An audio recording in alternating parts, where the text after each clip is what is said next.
안녕하세요. 한세대 반주전공 박사과정에 재학 중인 구설이입니다. 제가 발표할 곡은 리 호이비의 연가곡 더 샤이닝 플레이스와 식스송 포 레온타인 프라이스 OP32입니다. 그럼 먼저 리 호이비에 대해 먼저 알아보겠습니다. 리 호이비는 1926년 미국 위스콘신주 메디슨에서 태어나 2011년 뉴욕에서 생을 마감한 작곡가입니다. 그는 20세기 후반 미국 예술 가곡을 대표하는 인물 중 한 명으로 평가받고 있습니다. 당시 많은 현대 작곡가들이 무조성이나 실험적인 음악 언어를 추구했던 것과 달리 호이비는 아름다운 선율과 가사의 전달력을 중요하게 생각했습니다. 특히 영어 가사를 자연스럽게 노래할 수 있도록 작곡하여 성악가들 사이에서 큰 사랑을 받았으며 오늘날에도 미국 가곡 레파토리에서 자주 연주되고 있습니다. 그럼 호이비의 생애에 대해 알아보겠습니다.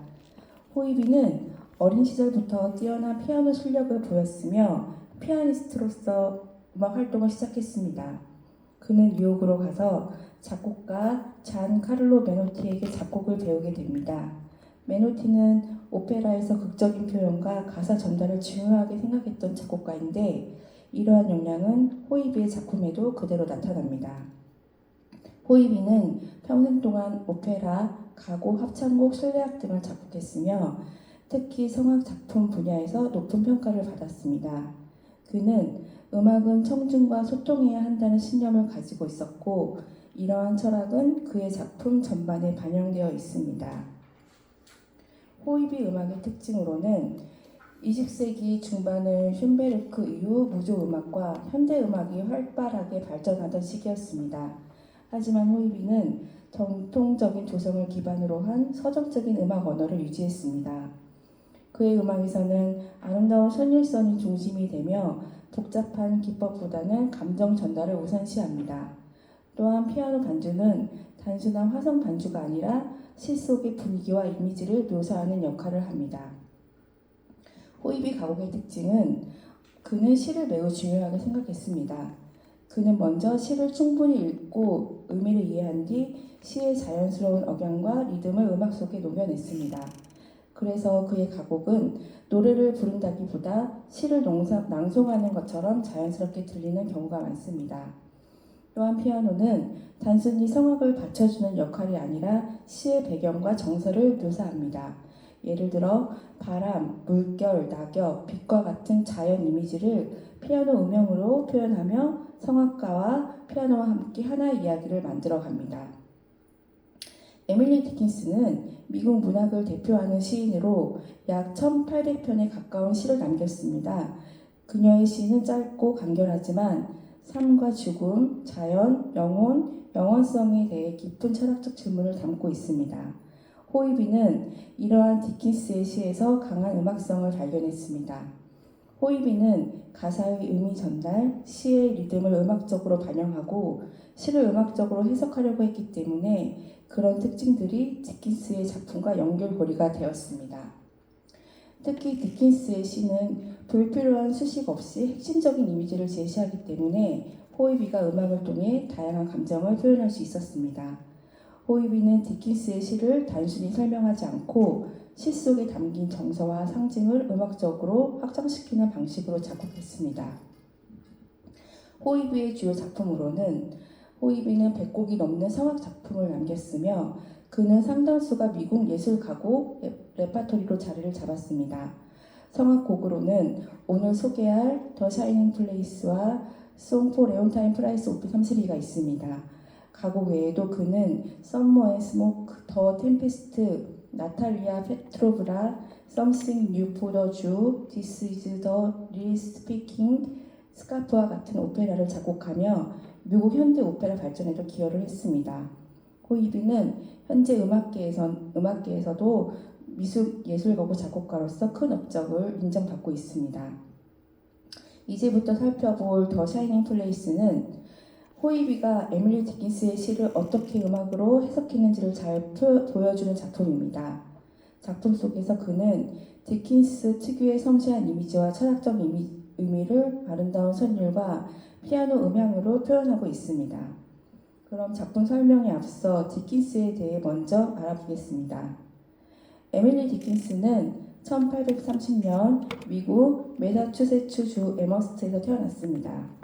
그녀는 지역 사회에서 영향력 있는 가정에서 성장했으며 어린 시절부터 독서와 글쓰기에 뛰어난 재능을 보였습니다. 1847년에는 마운트 홀리오크 여자 신학교에 입학했지만 1년 만에 학교를 떠나 고향인 에머스트로 돌아왔습니다. 이후 대부분의 삶을 에머스트에서 보내며 시 창작에 몰두했습니다. 특히 1850년부터 1865년까지는 디킨스의 가장 중요한 창작기로서 이 시기에 그녀는 삶과 죽음, 자연, 사랑, 신앙, 영원성에 관한 수많은 시를 남겼습니다. 오늘날 높이 평가받는 대표작들도 대부분 이 시기에 쓰였습니다. 그 후 디킨스는 격차 사회와 거리를 두고 운동적인 생활을 하게 되었으며 평생 거의 외부 활동을 하지 않은 것으로 알려져 있습니다. 그러나 이러한 고독한 삶은 오히려 그녀의 내면 세계를 더욱 깊이 탐구하는 계기가 되었습니다. 1866년 55세 나이로 세상을 떠났으며 생전에 출판된 시는 10편 남짓에 불과했습니다. 하지만 사후 가족들이 그녀의 방에서 약 1800편에 달하는 시 원고를 발견하였고 1890년 첫 시집이 출간되면서 비로소 그녀의 문학적 가치가 세상에 알려지게 되었습니다. 오늘날 에밀리 디킨스는 월트 휘트먼과 함께 19세기 미국 문학을 대표하는 시인으로 평가받고 있으며 그녀의 시는 수많은 작곡가들에게 영감을 주어 다양한 예술 가곡으로 탄생하게 되었습니다. 에밀리 디킨스의 시는 당시의 전통적인 시 형식과는 매우 다른 독창성을 보였습니다. 첫째, 그녀는 매우 압축적인 언어를 사용했습니다. 짧은 구절 안에 깊은 의미를 담아 독자에게 다양한 해석의 가능성을 제공합니다. 둘째, 디킨스의 시에서 가장 눈에 띄는 특징은 대시의 사용입니다. 그녀는 문장 사이에 대시를 넣어 생각의 흐름을 끊거나 강조함으로써 독특한 리듬을 만들어냈습니다. 셋째, 전통적인 운율과 문법을 따르지 않는 자유로운 형식을 사용했습니다. 이러한 특징은 후대 현대시 발전에 큰 영향을 주었습니다. 마지막으로 그녀는 상징과 은유를 적극적으로 활용했습니다. 꽃, 새, 빛, 계절, 자연 현상 등을 통해 삶과 죽음, 신앙과 영원성 같은 철학적 주제를 표현했습니다. 디킨스의 작품 세계를 이해하기 위해서는 그녀가 반복적으로 다른 주제들을 살펴볼 필요가 있습니다. 가장 중요한 주제는 죽음입니다. 디킨스는 죽음을 단순히 끝이 아니라 또 다른 세계로 향하는 과정으로 바라보았습니다. 또한 영원성과 불멸에 대한 관심도 매우 컸습니다. 그녀는 인간의 삶이 끝난 이후에도 존재할 수 없는 영적인 세계를 자주 상상했습니다. 신앙과 의심 역시 중요한 주제입니다. 독실한 기독교 가정에서 성장했지만 그녀는 종교적 교리를 무조건 받아들이기보다는 끊임없는 질문을 하고 고민했습니다. 자연은 디킨스에게 중요한 영감의 원천이었습니다. 꽃, 새, 벌, 계절 변화 등을 통해 인간의 삶을 비유적으로 표현했습니다. 마지막으로 고독은 그녀의 작품 전반에 흐르는 핵심 정서입니다. 그녀의 고독 속에서 자신의 내면을 탐구하며 인간 존재의 의미를 성찰했습니다. 에밀리 디킨스의 시는 많은 작곡가들에게 영감을 주었습니다. 미국 작곡가 아론 코플랜드는 디킨스의 시를 이용하여 12 Poems of 에밀리 디킨스를 작곡하였습니다. 이 작품은 오늘날 미국 예술 가곡의 대표 중 하나로 평가받고 있습니다. 리 호이비 역시 디킨스의 시에 깊은 관심을 보였습니다. 그는 디킨스의 섬세한 언어와 인간 내면에 대한 통찰을 음악적으로 표현하였습니다. 또한 에르스트 베이컨은 수많은 디킨스의 시를 가곡으로 작곡하며 그녀의 작품을 널리 알렸습니다. 현대 작곡가 존 아담스 역시 디킨스의 시 세계에 관심을 보이며 그녀의 문학적 가치를 높이 평가했습니다. 이처럼 디킨스의 시는 시대를 초월하여 다양한 음악가들에게 영감을 제공하고 있습니다. 호이비가 에밀리의 시를 자주 선택한 이유는 디킨스의 언어가 매우 음악적이기 때문입니다. 짧고 간결한 문장 안에 강한 감정과 깊은 의미가 담겨 있어 음악적 표현에 적합했습니다. 또한 디킨스의 시는 인간 존재, 삶과 죽음, 신앙과 의심, 고독과 희망 같은 보편적인 주제를 다루고 있습니다. 이러한 주제들은 호이비가 추구했던 서정적이고 인간적인 음악 세계와 잘 어울렸습니다. 따라서 호이비와 디킨스의 만남은 단순한 시와 음악의 결합이 아니라 인간 존재에 대한 공통된 관심이 만들어낸 예술적 협력이라고 볼 수 있습니다. 그럼 제가 연주할 첫 번째 곡 더 샤이닝 플레이스에 대해서 발표하겠습니다. 더 샤이닝 플레이스는 미국 작곡가 리 호이비가 에밀리 디킨스의 4편의 시와 편지를 바탕으로 작곡한 연가곡입니다. 호이비 특유의 서정성과 디킨스의 깊은 시 세계가 결합된 작품으로 삶과 자연, 죽음, 초월이라는 주제를 다루고 있습니다. 이 연가곡은 각각 독립적인 곡이지만 자연을 통해 인간의 삶을 성찰한다는 공통된 주제로 연결되어 있습니다. 1번 더 샤이닝 플레이스는 단순히 천국을 노래하는 곡이 아니라 죽음 이후에 대한 희망과 구원에 대한 동경을 표현한 곡입니다. 시 속 화자는 자신을 부르는 밝고 빛나는 장소를 상상합니다. Come, here와 같은 표현은 마치 천상세계에서 들려오는 초대를 의미하는 것처럼 느껴집니다. 특히 파라다이스라는 단어를 통해 이 장소가 내면적 열망과 천국에 대한 강렬한 갈망을 영적인 안식처임을 암시합니다. 화자는 그곳에서 자신의 이름이 불리고 기억되기를 소망하는데 이는 단순한 명예가 아니라 존재를 인정받고 받아들여지기를 바라는 인간의 근원적인 갈망을 보여줍니다. 따라서 이 곡은 죽음에 대한 두려움보다는 빛과 환영, 그리고 영원한 안식에 대한 희망을 표현한 작품이라고 볼 수 있습니다. 첫 번째 곡 더 샤이닝 플레이스에서는 천국과 구원에 대한 희망이 나타난다면 두 번째 어 레터에서는 현실 속 가족, 종교, 성장에 대한 고민이 등장합니다. 즉, 첫 곡이 이상적이고 초월적인 세계를 보여준다면 두 번째 곡은 현실적인 인간의 내면을 보여주며 이후 화자는 가족과 종교적 환경 속에서 소외감을 느끼며 성장과 삶의 의미에 대해 질문합니다.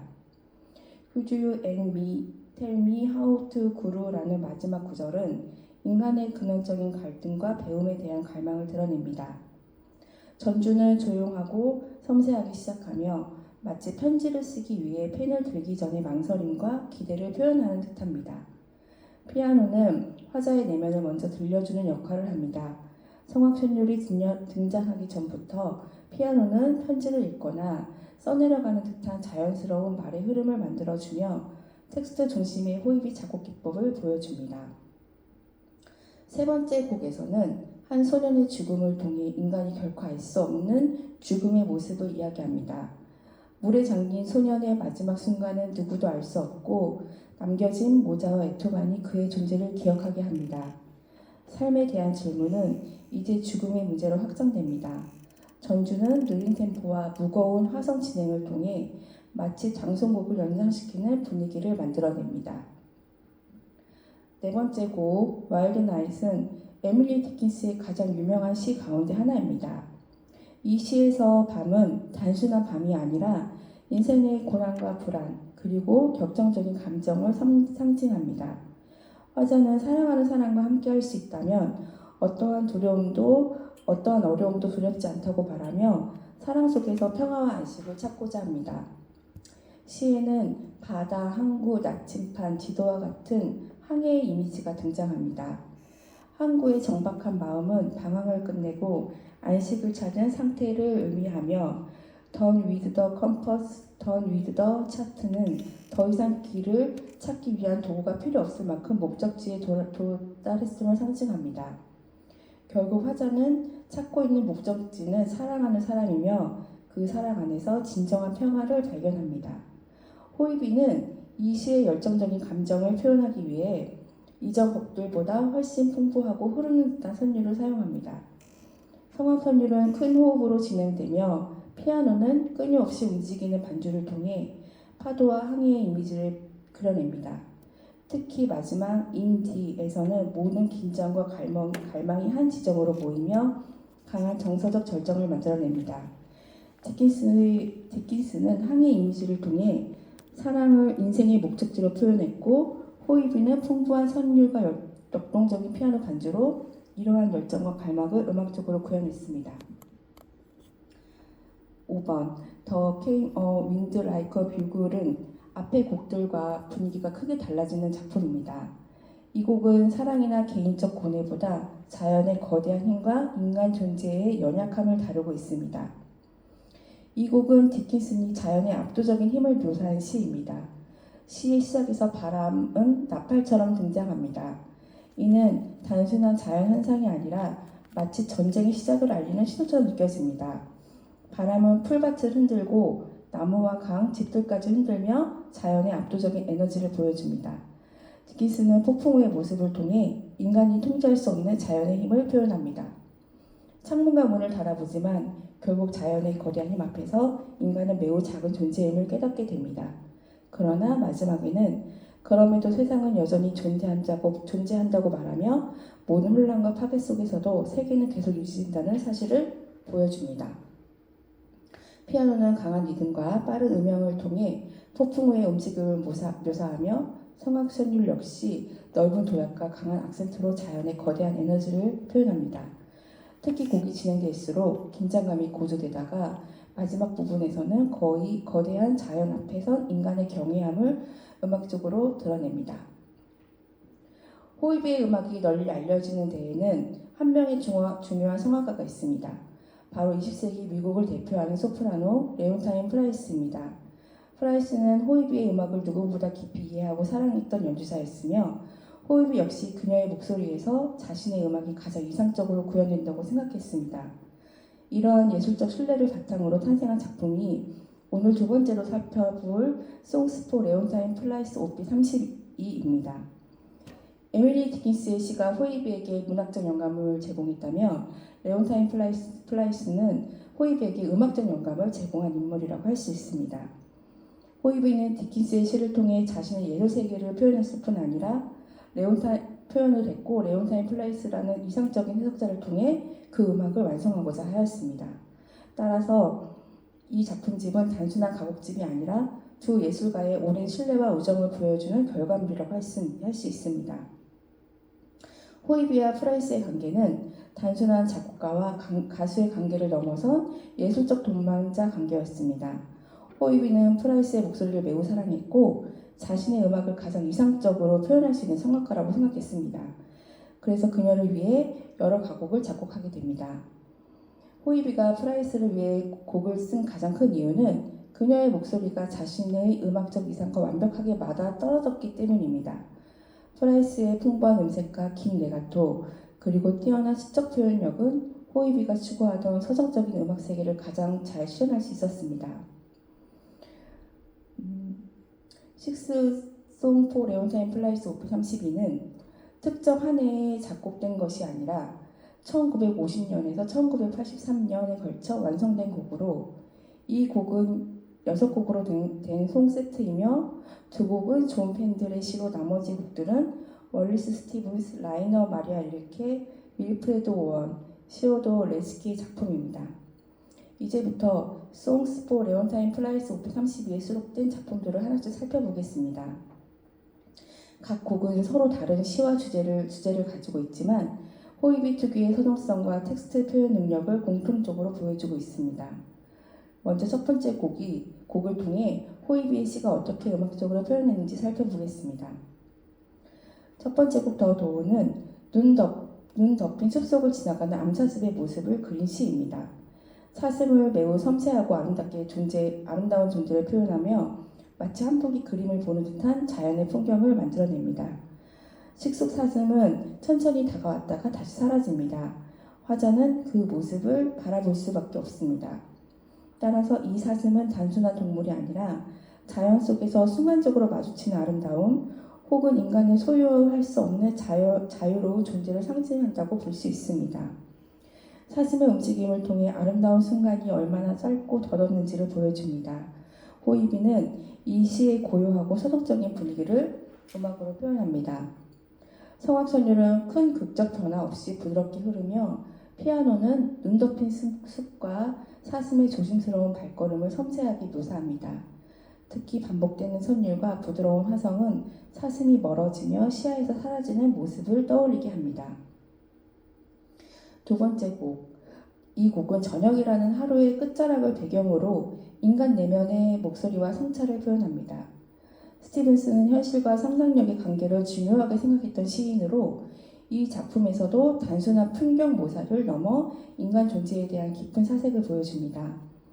호이비는 이러한 분위기를 표현하기 위해 곡의 시작 부분에서 반복음과 반복 진행을 사용하여 시간이 멈춘 듯한 정적인 분위기를 만들어냅니다.